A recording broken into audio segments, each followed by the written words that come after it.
আমরা তোরা বিয়ে খেতে আসছি এটা কেউ জানে না, শুধু আমি আর মাশরাফ জানি।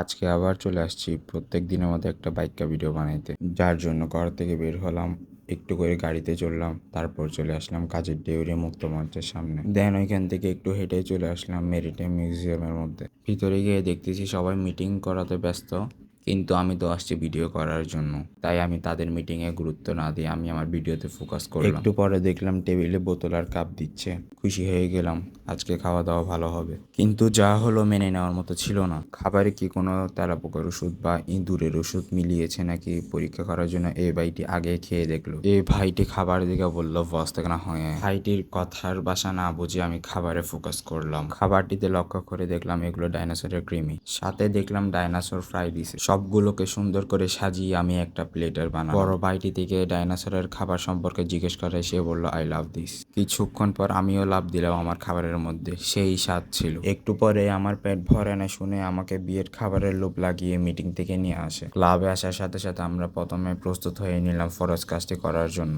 আলহামদুলিল্লাহ আমরা ফরজ কাজটা সুন্দরভাবে সারতে পেরেছি। ফরজ কাজটি সেরে মাত্র জামাইকে এক পলক দেখার জন্য স্টেজের সামনে চলে এলাম। এরপর আমি ক্যামেরা অন করাই সবাই একটু একটু চুলে হাত দিয়ে ফ্যাশন করছিলাম। আর কিছুক্ষণ বিয়ে উপভোগ করেই আল্লাহ শরৎ ফি আমানিল্লাহ বলে ক্লাব থেকে বের হয়ে গেলাম। বিয়ের ক্লাবটি বাসা থেকে কাছে থাকায় অল্প একটু ট্রাভেল করে বাসায় চলে আসলাম।